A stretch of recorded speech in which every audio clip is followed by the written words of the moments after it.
നമ്മളിന്നേ വളരെ എളുപ്പത്തിൽ ഇന്ന് വീട്ടിലുള്ള ഒരു ചീര തോരൻ വെക്കാൻ കേട്ടോ.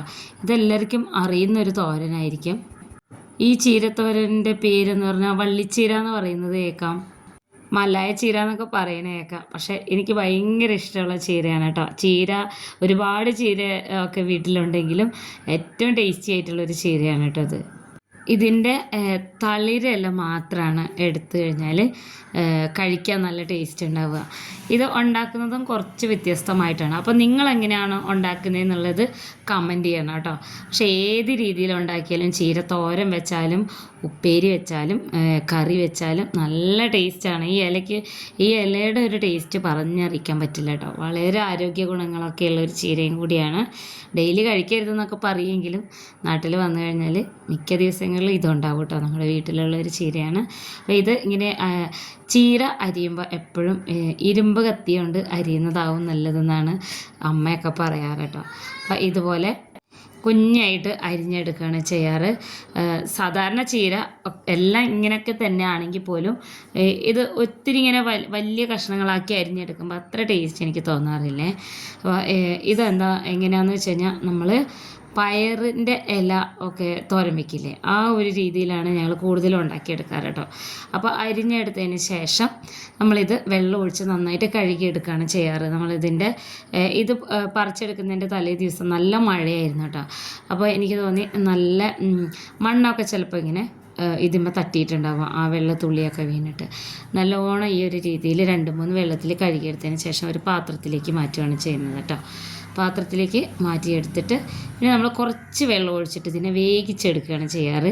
ഇത് സാധാ ചീര പോലെ പെട്ടെന്നൊന്ന് സ്റ്റീം ചെയ്യുമ്പോൾ വെന്ത് കിട്ടുന്ന ഒരു തണ്ടും ഇലയൊന്നുമല്ല.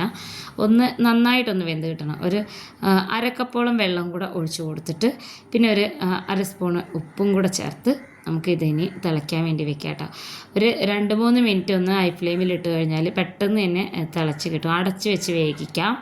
അപ്പോൾ കുറേ ദിവസമായി വീഡിയോ ഒന്നും ഇടാറില്ല. അതിൻ്റെ കാരണമൊക്കെ ഞാൻ കാണിച്ചു തരാം. വേറെ കുറച്ച് ഒരുപാട് തിരക്കുകളും കാര്യങ്ങളൊക്കെ വന്നുകൊണ്ടാണ് വീഡിയോ കുറേ ആയിട്ട് ഇങ്ങനെ ഇടയ്ക്കിടയ്ക്ക് മാത്രം വരുന്നത്.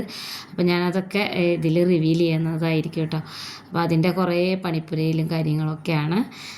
അപ്പോൾ അതിൻ്റെ എല്ലാ അപ്ഡേഷനും ഞാൻ ഈ വീഡിയോയിൽ ഇടുന്നതായിരിക്കും. അപ്പോൾ അത് നന്നായിട്ട് തിളച്ച് വന്നിട്ടുണ്ട്. നമുക്ക് സ്റ്റൗ ഓഫ് ചെയ്ത് വെച്ചിട്ട് ഇതിൻ്റെ വെള്ളം ഉണ്ടല്ലോ, ഇത് വേണമെന്നുണ്ടെങ്കിൽ നമുക്ക് ഇങ്ങനെ തന്നെ വെച്ചിട്ട് ഹൈ ഫ്ലെയിമിലിട്ടിട്ട് ഇതിനെ വെള്ളം വാർത്തെടുക്കാം. പക്ഷേ ഇത് ഞാൻ വീട്ടിലെന്ന് വെച്ച് കഴിഞ്ഞാൽ കോഴിയുടെ വെള്ളത്തിൽ ഒഴിച്ചു കൊടുക്കാറാണ് കേട്ടോ ചെയ്യാറ്. വെള്ളം വാർത്തെടുത്തതിന് ശേഷം കുറച്ച് ചെറിയ ഉള്ളിയും അതുപോലെ 2 പച്ചമുളകും ഒരു അരമുറിയുടെ പകുതി തേങ്ങയും എടുത്തിട്ട് ഒന്ന് ഇതുപോലെ ഒതുക്കിയെടുക്കുന്നുണ്ട്.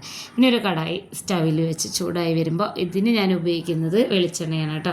ഒരു 2 സ്പൂണോളം വെളിച്ചെണ്ണ മാത്രം മതിയാവും.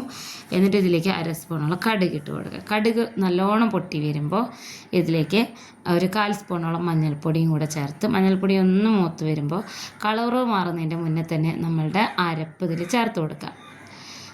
അരപ്പ് ചേർത്ത് കൊടുത്തു. എന്നിട്ട് ഇതിനെ ഒന്ന് നന്നായിട്ട് ഇളക്കിയെടുക്കണം കേട്ടോ. വളരെ എളുപ്പമാണ് ഇത് ഉണ്ടാക്കിയെടുക്കാൻ. അത്ര വലിയൊരു മെനക്കെട്ട പണിയൊന്നുമല്ല, പക്ഷേ ഇത് ഉണ്ടാക്കി കഴിഞ്ഞാൽ അസാധ്യ ടേസ്റ്റാണ് കേട്ടോ. അപ്പോൾ നമ്മളിത് ജസ്റ്റ് ഒന്നിങ്ങനെ ഇളക്കിയെടുത്തിട്ടുണ്ട്. ഇനി ഇതിലേക്ക് നമ്മൾ നേരത്തെ വാർത്ത് വെച്ചിട്ടുണ്ടായിരുന്ന ഈ ചീരയില ഉണ്ടല്ലോ, നമ്മളിവിടെ കൂടുതലും പറയാറ് മലായ ചീര എന്നാണ് കേട്ടോ. മലായ ചീര എന്നാണ് എല്ലാവരും ഇങ്ങനെ പറയാറ്. നമ്മൾ വേറെ വീഡിയോസൊക്കെ ഇതുപോലെ കാണുമ്പോൾ പല രീതിയിലും കേൾക്കുന്നുണ്ട്. ഏതെങ്കിലും ആവട്ടെ, പക്ഷെ നല്ല ടേസ്റ്റുള്ളൊരു സംഭവമാണ്. എന്നിട്ട് ഇതിനെ മീഡിയം ഫ്ലെയിമിലിട്ടിട്ട് നന്നായിട്ട് ഇതുപോലെ ഇളക്കി കൊടുക്കണം. ഇളക്കി കൊടുത്തിട്ട് ഈ ചീരയും അതുപോലെ തന്നെ തേങ്ങ ഒതുക്കിയതുണ്ടല്ലോ അതും തമ്മിലൊന്ന് മിക്സായിട്ട് വരാനുണ്ട്. ഇതിൽ ആ വെള്ളത്തിൻ്റെ അംശമൊക്കെ പോകുന്നത് വരെ ഇതുപോലെ ഇളക്കിയെടുക്കണം കേട്ടോ. നമുക്ക് മനസ്സിലാവും ആ കട്ടയൊന്നുമില്ലാതെ ഇതുപോലെ നമ്മൾ മുട്ട ബുർജി ഉണ്ടാക്കുന്ന പോലത്തെ ഒരു ഇതിലേക്ക് വരും. ഈ ഒരു സ്റ്റേജിലേക്ക് വരും. അപ്പോൾ ഇത്രയേ ഉള്ളൂ. ഇപ്പോൾ വെള്ളത്തിൻ്റെ അംശമൊന്നുമില്ല കേട്ടോ.